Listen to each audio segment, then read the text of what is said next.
کیا دولت انسان کو جہنم سے بچا سکتی ہے؟ ایک ایسا شخص جو نبی صلی اللہ علیہ وسلم کے چچا تھے لیکن دشمنی میں اتنے اندھے ہو گئے کہ قرآن نے اس کی تباہی کا اعلان کر دیا۔ اس کی بیوی بھی نفرت میں برابر کی شریک تھی۔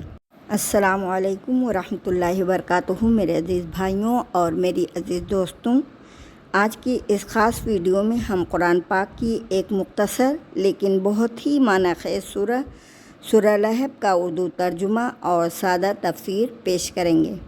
یہ سورہ ہمیں حق و باطل کے فرق، تکبر کے انجام اور اسلام کی سچائی کا واضح پیغام دیتی ہے۔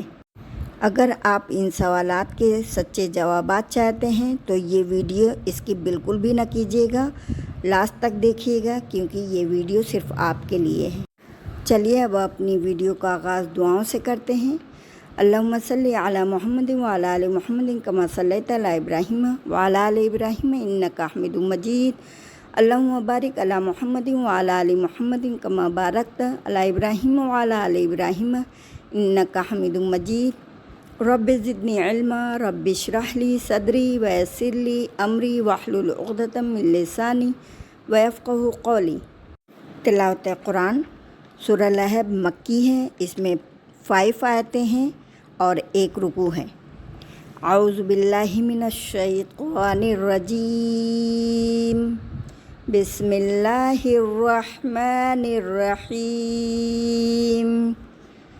تبت یدا ابی لہب وتب، ما اغنی عنہ مالہ وما کسب، سیصلی نارا ذات لہب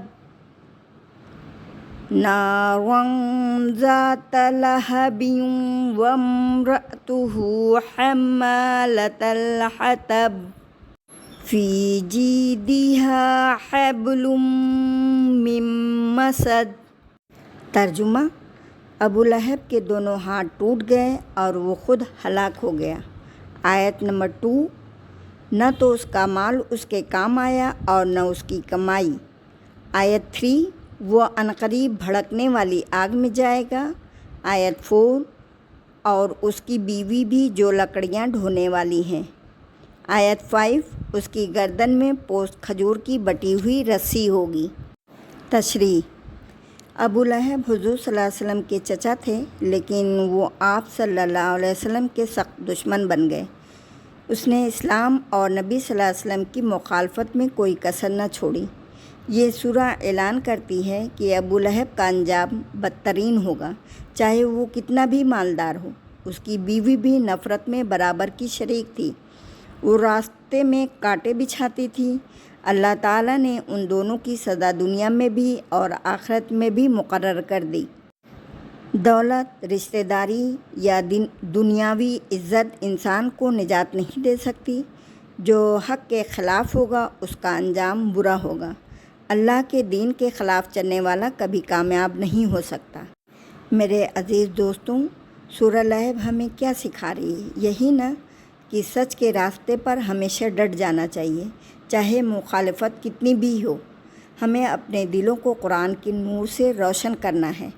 اگر آپ کو یہ ویڈیو پسند آئی ہو تو لائک ضرور کریے گا اور شیئر بھی کریں، اور ہمارے ورس وائب چینل کو سبسکرائب کرنا تو بالکل بھی نہ بھولیں تاکہ ہم قرآن کا پیغام ہر دل تک پہنچا سکیں۔ اللہ تعالی ہمیں حق کو پہچاننے اور اس پر چلنے کی توفیق عطا فرمائے۔ آمین ثم آمین۔